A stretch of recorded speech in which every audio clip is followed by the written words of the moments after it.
Welcome to Feminized. It's time for a show that turns the spotlight on the powerful women shaping cannabis culture. The cannabis industry is on fire and women are sparking it up. If you like the show, please subscribe.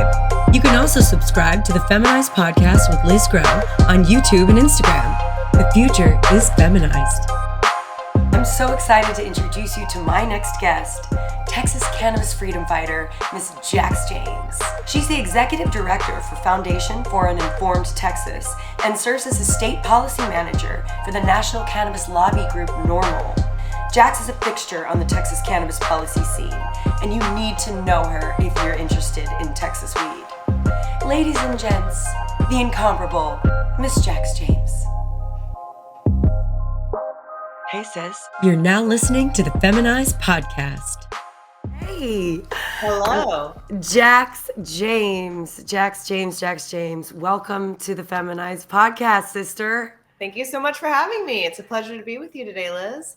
So, Jax James, babe, how are you doing? Talk to us. Just tell me, give me your bio, if you don't mind. It's been a wild ride, sister. So bio, we're going to the way back machine, or we just doing like what's been happening recently? I mean, I'm gonna take a bong rip, so I'm getting comfortable. Okay. All right. I want it all. You tell me when you have to peace out. Okay. Well, you take some hits from the bong. I'll give a little bio. Okay. You know, I grew up in Houston. I'm a Texas native. I moved to Austin in 2001. And in 2005, I met the former executive director, Josh Schimberg, and his wife at a political meeting. And they were like, oh, did you know there's activism surrounding marijuana? And I was like, you don't say. And what year was this again? 2005. Wow. And so I started volunteering with them. And eventually I was like, oh, you know, I like this. Y'all need more help. I could be your volunteer coordinator. And then eventually I was like, okay, we need to have some structured lobby days and we need to have like a voter's guide. And so I started creating all of these things and I became our political and legislative director. And then eventually, Josh, you know, he had been the executive director for 10 years and was doing other things with his life. And I was the deputy director along with Cheyenne, who was executive director. And then she stepped down as well. And so it was kind of like, what do we do, you guys? And everyone was like, you? Yeah, all the fingers. Yeah. And so I started being the executive director in 2015, and I have been doing that ever since. In 2017, so Texas NORML is a 501c4 grassroots advocacy organization. We can lobby, we can do all the things. But, you know, there's certain restrictions on 501c4s. There's multiple types of nonprofits. And so we decided a 501c3 would be important, one that didn't have, you know, cannabis in the name, where people could donate for a tax deduction, where we could focus on really being a public charity educational type of situation. And so I created Foundation for an Informed Texas and worked with them doing all of these workshops across the, you know, the state. And we did that. Do you remember that medical ad that we ran? First medical ad, and 1.8 million Texans saw it. It was on Fox News and MSNBC, and I was like, yay, we did it. That's such a huge win. God, that's such a huge win. I mean, it shocks people to know and to hear that just how much the media, you know, mainstream media hates cannabis. You know, no, they don't. No, they love it. No, you'll get the jokes. You'll get the stoner bullshit. And I will say in Texas with the media, I had to start being like, hey, this is a medical cannabis, you know, news story you're doing. So here's some B-roll that's not people smoking at a festival. You know, like, I'm sorry. You need to like, what topic are you talking about? Yeah. Thank you. And trying to make people be more sensitive to that. But, you know, the last... It's a medicine. It's a medicine that people are using. It's like, since when do we, you know, make people who are taking Prozac out to be super depressoids, you know? Well, I mean, just stay on your topic. If you're going to talk about legalization, because I think anybody should have access to this plant, cool, let's talk about that. But when you're talking about people with debilitating illnesses in a state where we have an uphill battle already, you are doing us no favors, friend.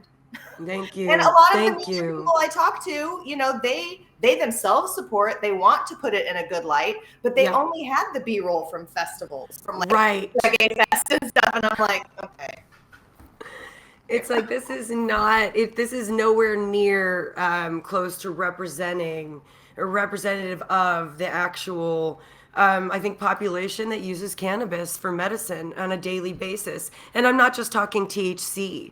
You know, I mean, we're talking CBD as well. You know, luckily, you know, we live in, you know, Austin and surrounding area where there are shops that are pretty savvy. Good And they're, shops. yeah, beautiful shops. But you know, a lot of Texans don't live near those shops, and it's still like you got to go into the CD head shop to get your CBD products.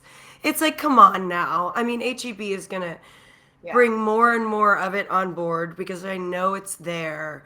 And I'm just saw a excited. marijuana makeup palette at HEB the other day, and I was like, do I buy it? Oh my God, do I buy it or do I roll my eyes at the fucking and go, listen, Becky, I was into this before you thought it was cool.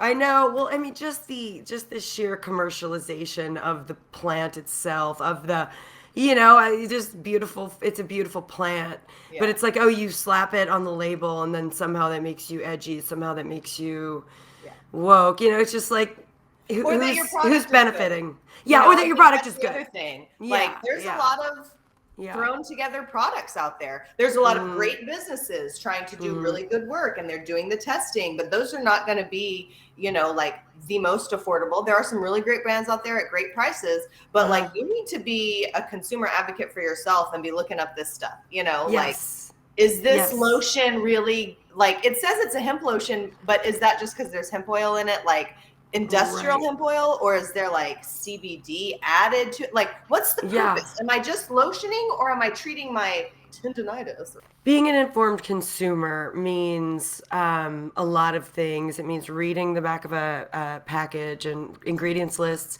but it also does mean knowing about the political landscape, I think, and just what's kind of going down. Just staying abreast of that stuff. And it's like, it's so, you're right.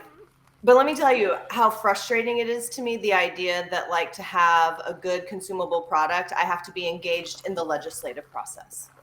You know, like, I feel like businesses should be self-regulating and having best standards of practices, and there should be regulatory like, there shouldn't be any fraud or poison or any, right? But like, why do I need to be involved in the legislative process to make sure that someone's not poisoning me? But you're right, and that's where we are today.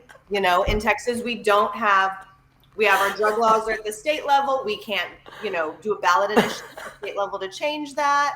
But now you've got to be like, I'm going to vote in primaries. I'm going to vote in the general election. I'm going to be a legislator every session, which is every 2 years, and keep track of how that worked, you know.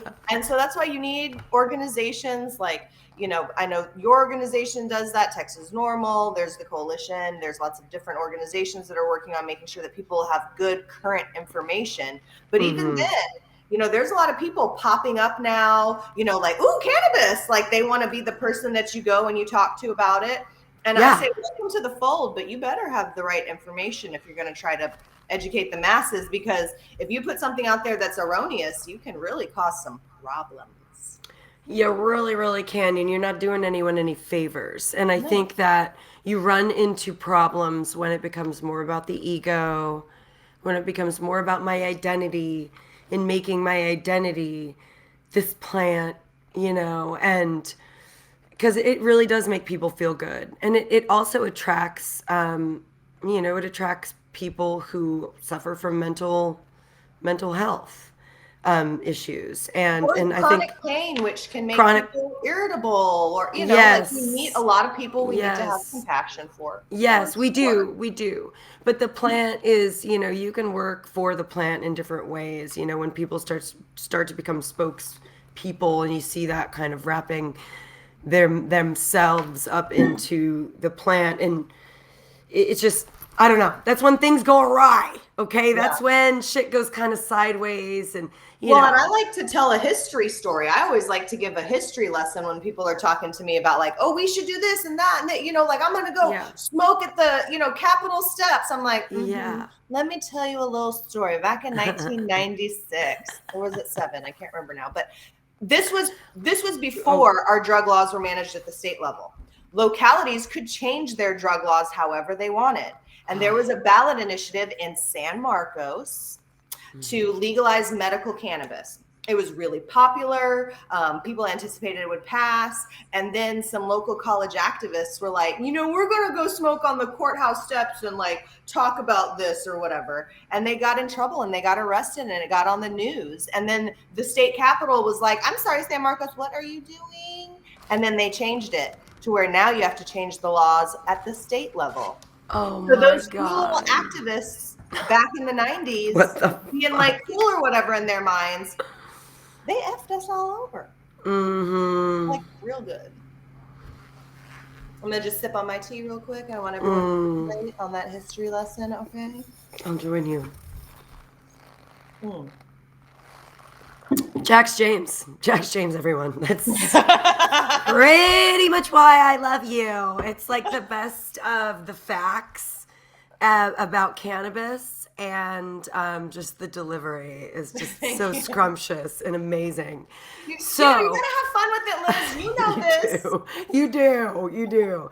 So what is 2022 hold for you, Jax? What are you up to?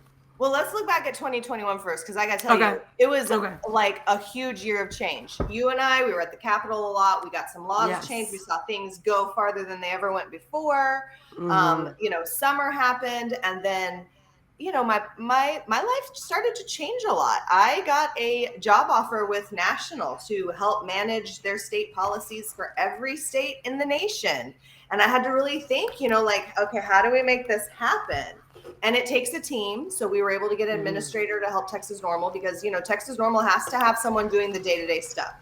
I'm still doing all of the media and the speaking engagements and, managing all of that stuff. But we have someone on the back end taking care of that. And now I'm being onboarded with NORML to track all of these bills across the country. And I'm tracking hundreds of bills. I've got a couple interns I'm working with and a junior staffer. And we're really excited. Things are starting to move. It's January, so filing is big and moving.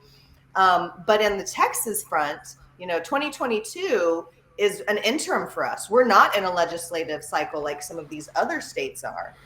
Right. So what I'm really focusing on is the voter guide. We're going to have in February a candidate forum for like the Austin-based people, like we've done in the past. It'll be virtual and people can tune in, talk with the legislators. And then we'll have the voter guide coming out in advance of early voting for primaries. Now, Liz, we like invented gerrymandering in Texas almost. And so like you kind of know what your district is going to be, except for a handful of them. And so if you want to have an impact and you want to vote in the primary of the, winning party in your district, you can make sure that you have a better cannabis candidate in line for that. So that's how you can have an impact there. And then, of course, general elections are really important. A lot of the legislators we worked with this last session, Liz, have not run for re-election. I want to say that there's at least like 2 or 3 dozen freshmen that are going to be coming in across the 180 legislators. Oh, so wow, that's incredible. That's a big opportunity for constituents to make an impact on those freshmen and make sure that they're like listening to like, this is important to us. Because wait, Liz, let's talk about the governor. Oh my God. Wait, we have to talk about the governor. Let's put a pin in it. Let's put a pin in the governor. You come back. Come back to governor, because I do want to say that, just want to reiterate what you just said is just so important. As a constituent, as a voter, I get 1 vote. How can I make a difference? This is Texas. It feels like the cards are stacked against me. What you're saying is there's going to be a lot of new blood, and that new blood needs help. They need support. So maybe as a constituent, maybe I do my homework and I find out about that new blood that I'm going to support, and I'm going to make friends with them. Maybe I'm going to help volunteer their campaign. Volunteer the campaign. Exactly.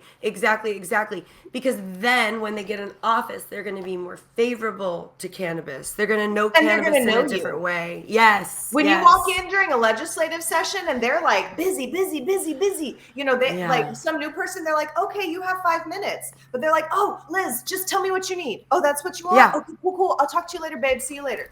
You know? Yes. That's what we want. Important.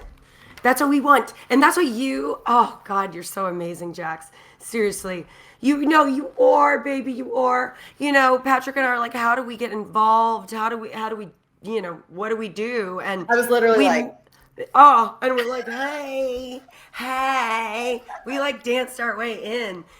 Truly, because you make advocacy, I think, accessible, you know, and so we are able to be just kind of a vessel for that, you know, message, the stuff, the posts and the things that we put out there. I mean, we try to do it so that as many eyeballs as possible can see, and it's all information that you put out there.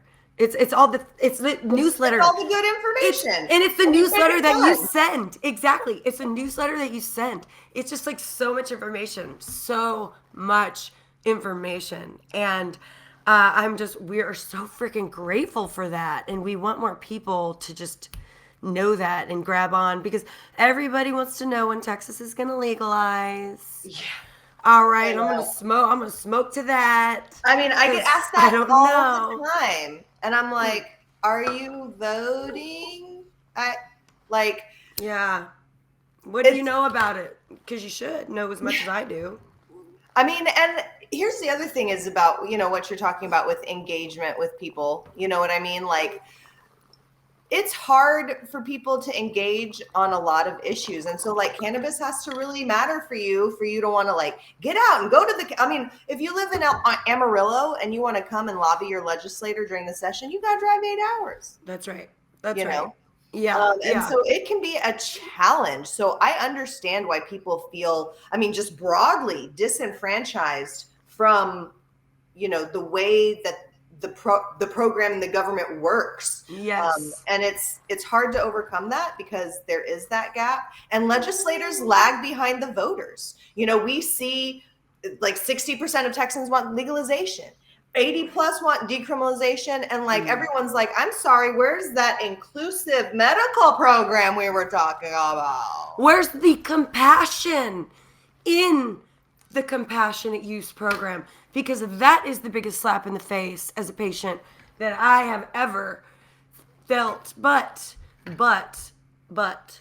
you have definitely helped me to dance, I think, with the way things are, as opposed to getting just like so enraged, you know. Righteous indignation is fuel for a fire. It's just, how do you target that righteous indignation? You know? Right, exactly. We've got to put it to work is what we have to do. Yeah. And you know, that's what we're doing. And back to the governor. That's why we were there on Sunday. You know, we're going to meet all the candidates for governor, all of them, and we're going to shake their hand. I noticed hand. your little cannabis mask, like scarf thing too. I was like, oh, hey girl, represent. This is it. It was right here. Yeah, that one. Yes. And oh God, it was like, because it's a really pretty scarf and it's a pretty like illustration of a leaf. But you wouldn't know it at first. And then when you know it, it's like you can't unknow it.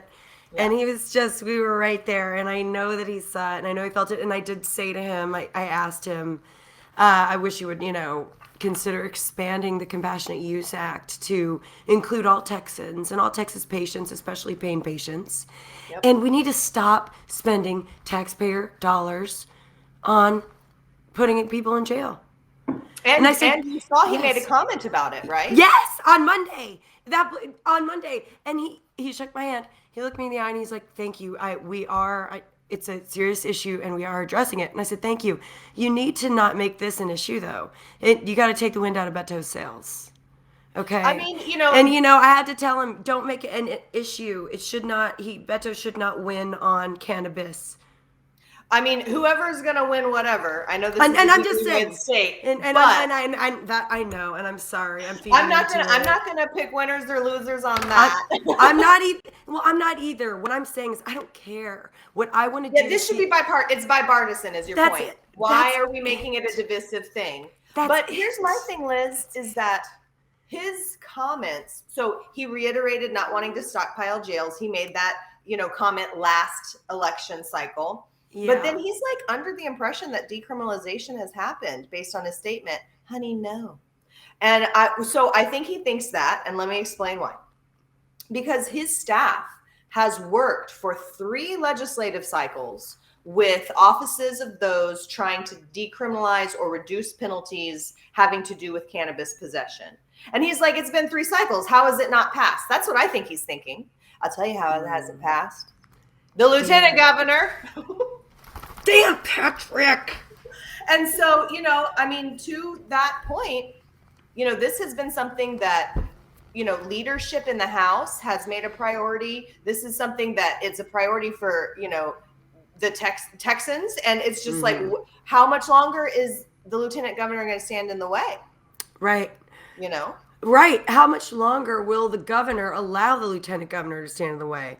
I'm sorry, Greg, but you look real weak when it comes to cannabis. Well, in fact, you are the weakest candidate when it comes to cannabis. We're trying to get a meeting with him, Jax, next week, and I'll keep you posted and text you for advice. I don't want to put anybody against the ropes and make anybody feel bad, but the truth is the truth. And we are far from decriminalized. It is far from a Class C misdemeanor. It's ruining lives, continues to ruin lives.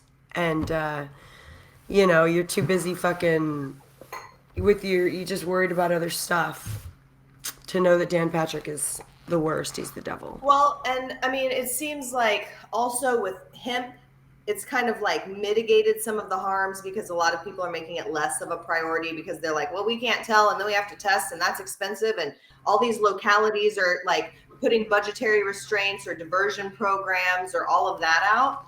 And so it makes the numbers look, less because they are less, but that doesn't mean that people aren't getting harassed by the police. It doesn't mean that people aren't still having to go through a whole diversionary program, pay a lawyer, pay these fees. So there's still these consequences, even if maybe people are not getting arrested everywhere. But that is also a problem because what you can do in Austin, in Amarillo, you're going to get arrested for. That's right. And that's just not fair. That's right. To Texans we're a huge state.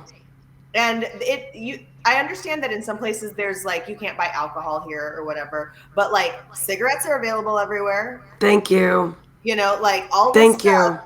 And it's just. Cigarettes are available everywhere. Guns are available everywhere. Why can't we be trusted with this plant? Like, why do we care so much about this fucking plant? We all know why. Prohibition, racism, it's a systemic issue that we've got to dismantle. We've got to stop putting people in jail.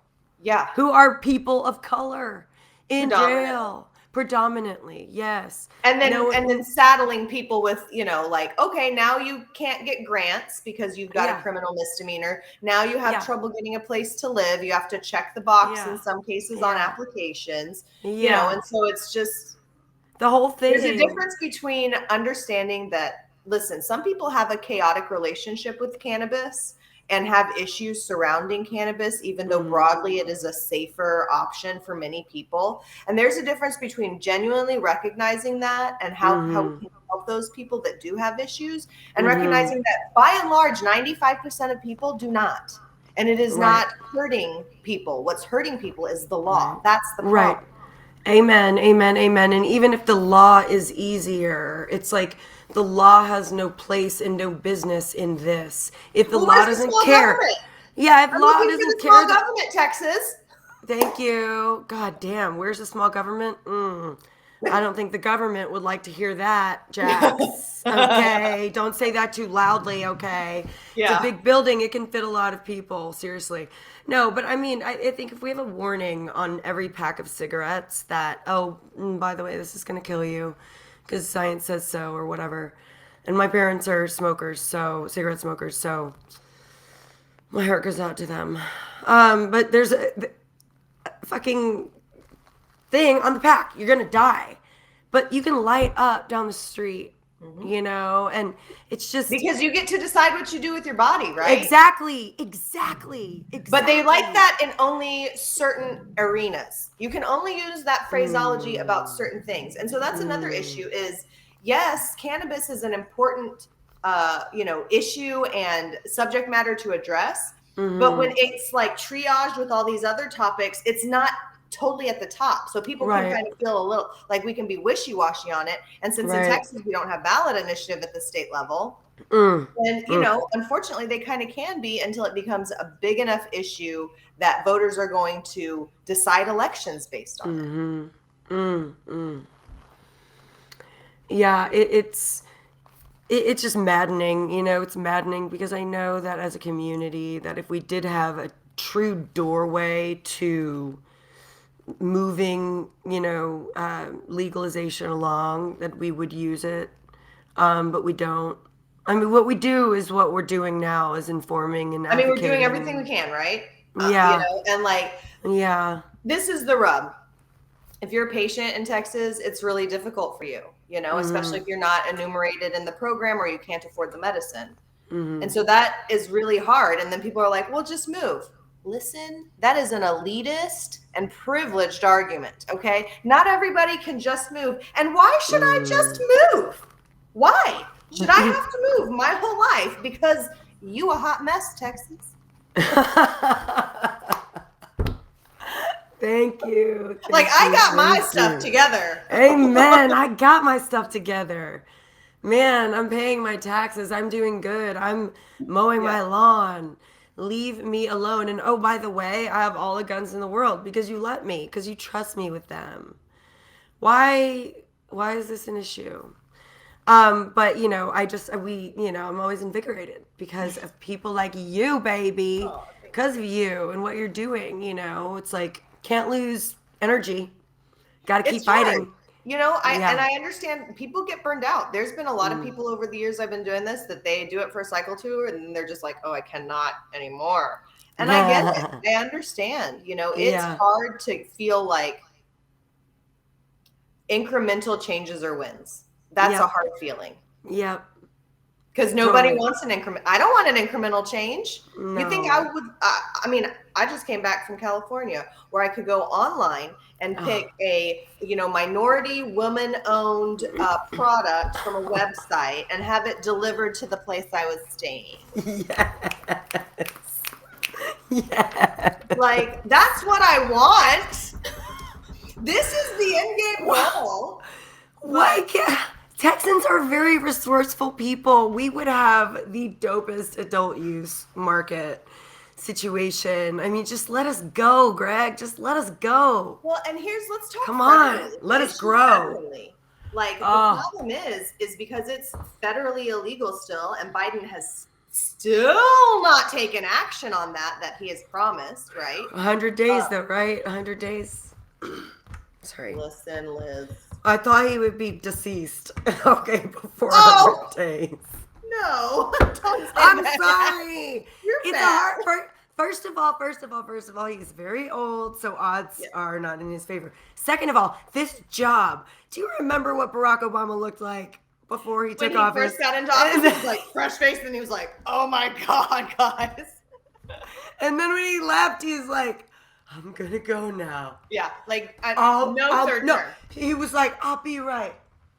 And he just left. At the federal level, because no action is being taken by this person who is saying that they're going to take action on it, we have, again, this patchwork, right? So what's legal in Oklahoma and not legal here, now some of these states, like I know California is like, well, we've got high tax rates, so the gray market is still thriving or whatever. Well, yeah, because it's going to other states because there's a demand. And like people leaky. don't want to have that conversation because they don't want to admit that there's diversion that is occurring and it shouldn't be occurring.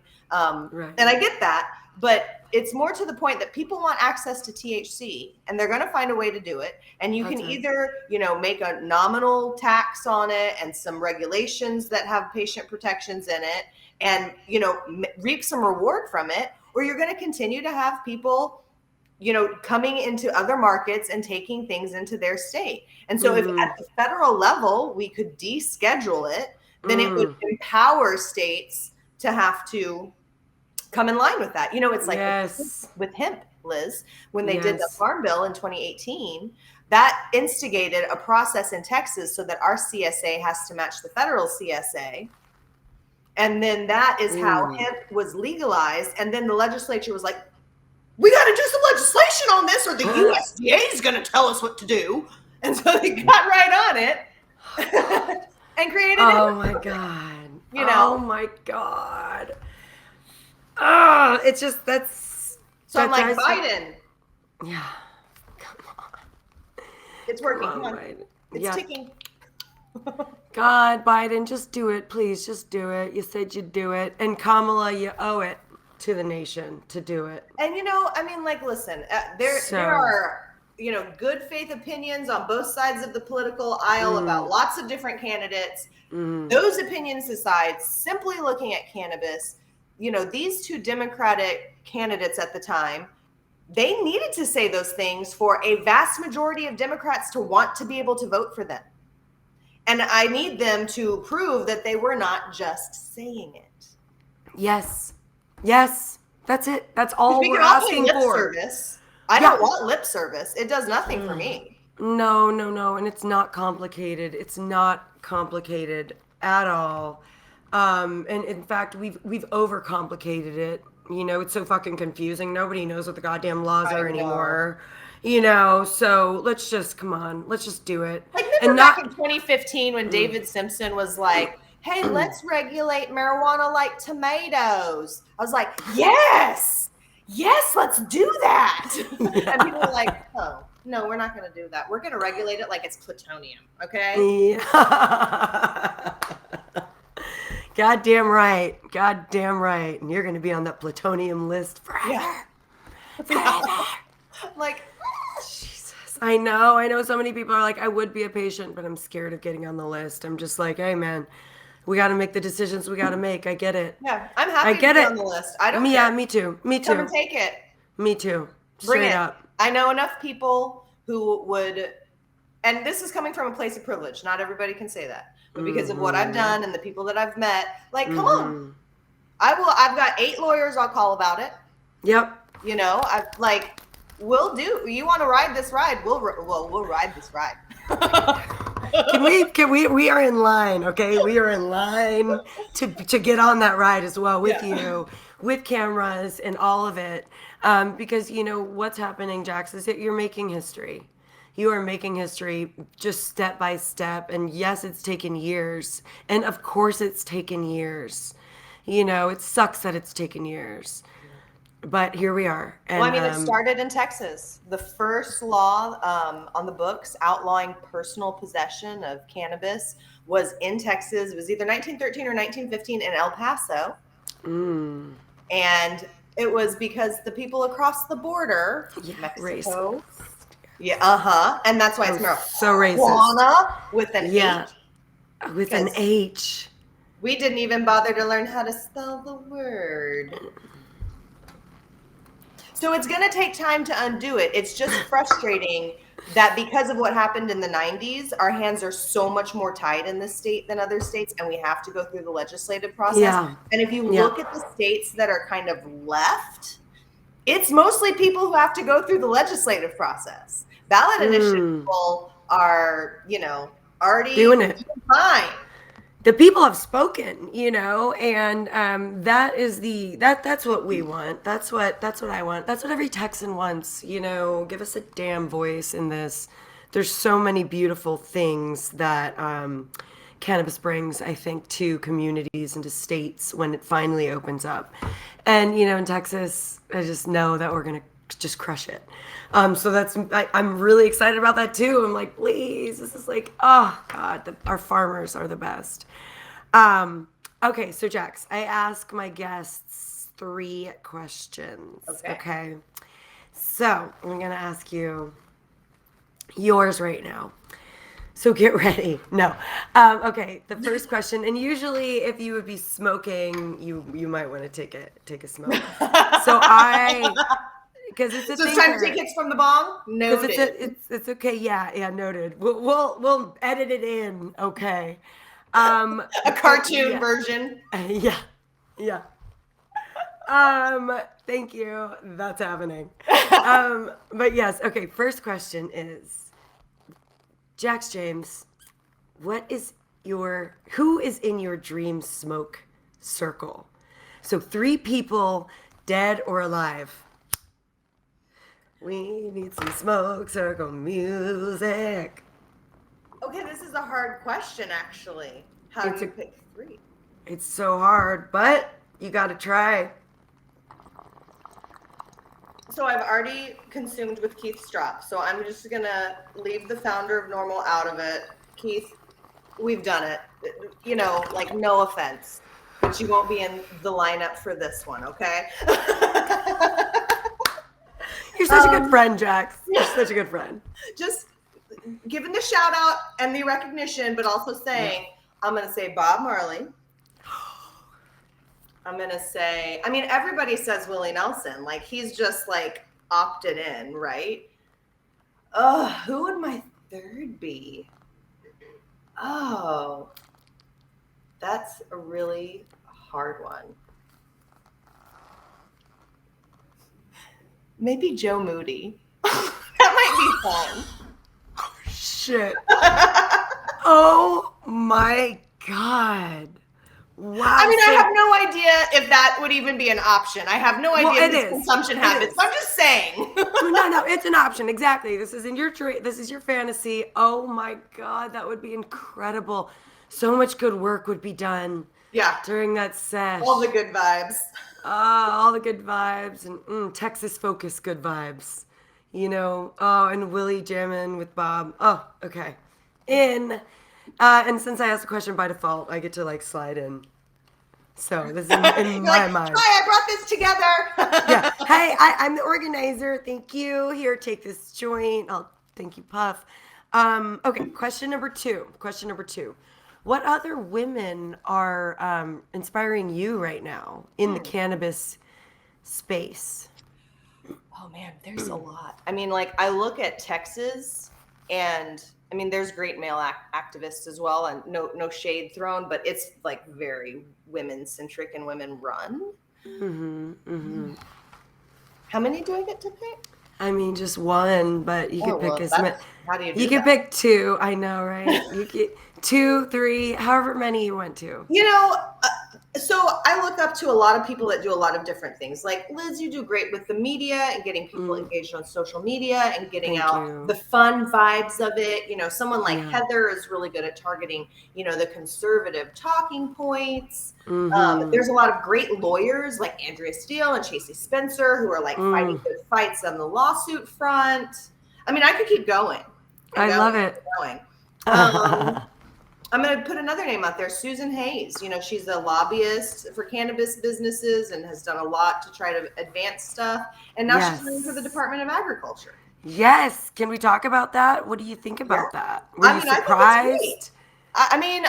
Was I surprised? If you've met Susan, she's like she's from the country in Texas. She's from Texas. 5th generation. Like, she gets it. Her husband has been, you know, working in energy and different things like that for a long time. They grow hemp.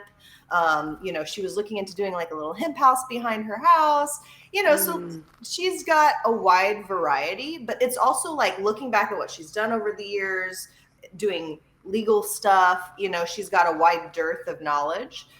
So, you know, I think that she has the legal stuff down. She's got ag stuff down, and she understands the agricultural mentality. Now, I know that she has like I don't know if worked with Commissioner Sid Miller is the right term, but like they've talked about hemp program stuff and this, that, and the other. And so it'll be interesting to see, how they pair up against each other. But like may the best woman win. Amen. And sometimes the best man's a woman. Yeah, I'm so excited that you mentioned her. We're definitely gonna hopefully help her out a little bit with some media. Not in front of the camera, but some just more cool content. Yeah. Because we just love her so.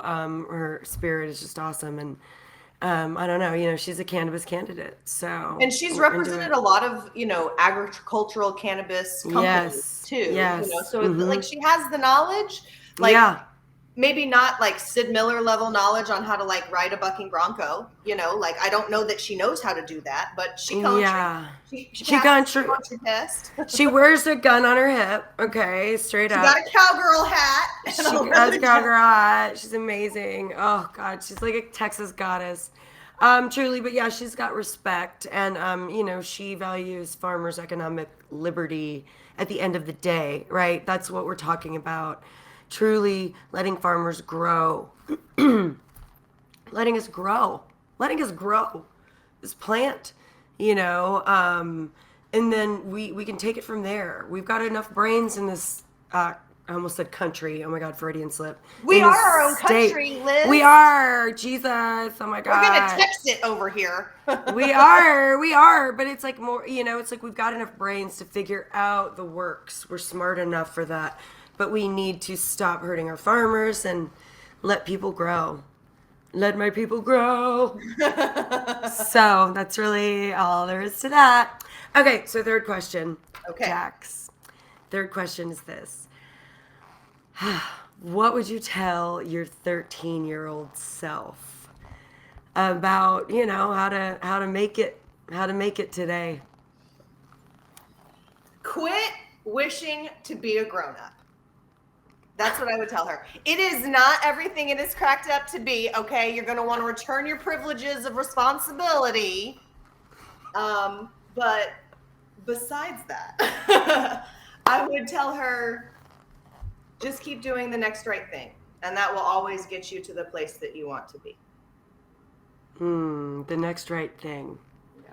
I like that. You don't always know what's going to come next.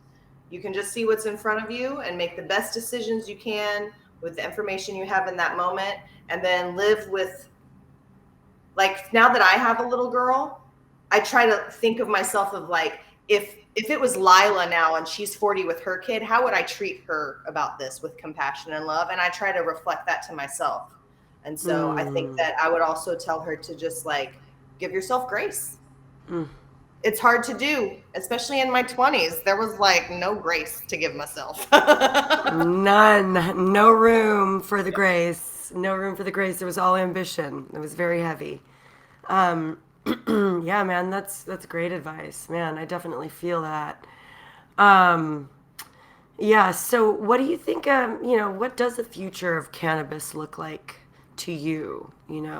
Whether Texas and nationally? In Texas, it's hard to say because I won't hold my breath, but I am holding out hope that Biden will do something in the next several months that will provide impetus for greater movement in 2023. But I do know that we will continue to have wins, even if they are maybe not the biggest wins that we want. So I know that that's going to happen.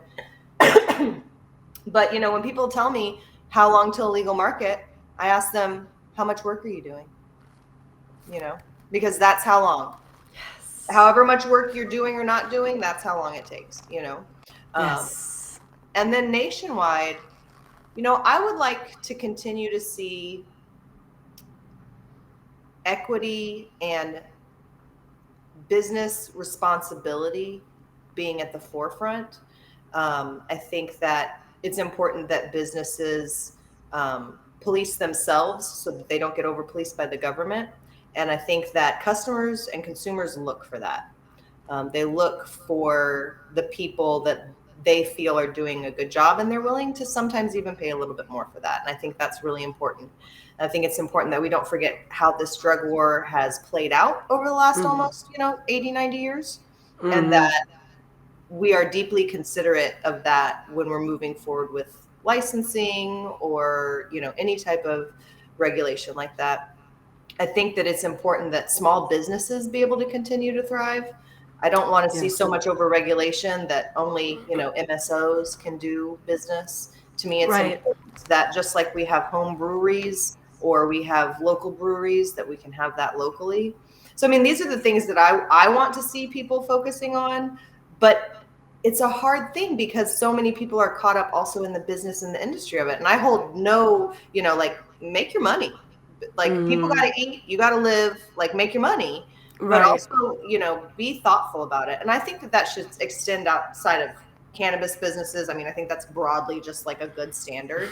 But I would also like us to really have a robust conversation about, you know, things like Delta 8. There's a lot of differing opinions within the community as to, like, do we like it? Do we not like it? How do we feel about it? Should it be legal? Is it illegal?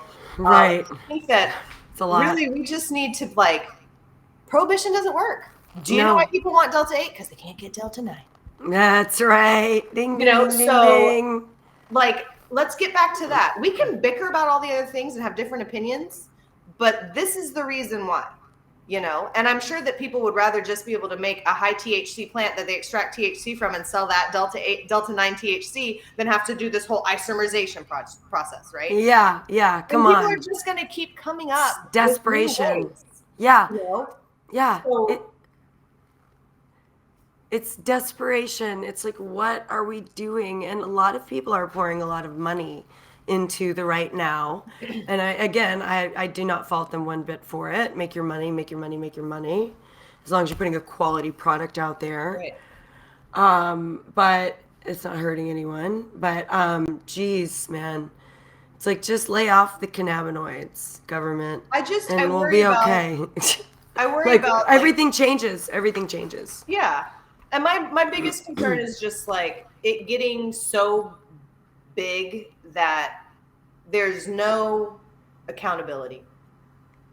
Right. I think that accountability is really important. So, like, as a consumer advocacy group right now, NORML at the, you know, national level, we focus more on like specific bills that decriminalize or legalize or create or expand medical or give expunction or, you know, equity. These are like the focuses. But as more and more states adopt legalization or medical programs, it really changes into a regulatory type of engagement. So we may see some of that changing in the future, because while regulations generally affect businesses only, there are things that affect consumers, like testing and labeling. And I see, like, for example, in Massachusetts, they're trying to put THC caps on products so that you can't get more than this many milligrams of THC in a package at a time in a day, you know? And I mean, do you tell me how many gallons of vodka I can buy at Specs? Yeah, I know you don't, because nobody's ever questioned me. And I buy a lot of vodka. No, I'm just kidding. Hello. No. But truly, I love this world that you're painting, and I'm a part of it. Patrick and I are a part of it. Come hell or high water, babe. We're with you 100%. And, you know, just always let me know what you need. Absolutely. And come back and talk to me. We've got some voting stuff to do together, I'm sure. We'll work on that together. I know you're going to continue to be at political campaign meetings and doing all that stuff. Just keep wearing that fabulous scarf. Okay. I will. I'm going to, you know, might have to like up my wardrobe, because I'm going to be visiting with, you know. You know, when I first started lobbying at the Capitol, I was like, I need jewelry that is cannabis jewelry, but isn't like a pot leaf on it. And I started getting all like these little molecule necklaces and stuff. So I feel you on the like stepping it up. Yeah. I was like, yes, give me everything. I'm like, wait a minute, they're taking me seriously. This is good. How do I slide in a little bit of a, Greg, you're so funny. Oh, do you know what you should do? You should get a whole bunch of those scarves and have it be like the inner lining of one of your like business jackets. So it's like, yeah. That'd be so good. find out about this print. I have to find out about a lot of things, Jax. Oh my God. So many projects. And I just, I can't wait we'll talk about all of them offline. But this one is my baby, this Feminized podcast. So please come back. If you'd like more, subscribe to the Feminized podcast on YouTube. Follow at Feminized with Liz Grow on Instagram. Special thanks to our sponsors Moose Labs and Richard's Rainwater. The Feminized podcast is a Grow House Media production, created by Liz Grow, produced by Patrick Pope, Tanis Ray, with original theme music and audio mixing by Q at Q to King Productions in New Braunfels, Texas.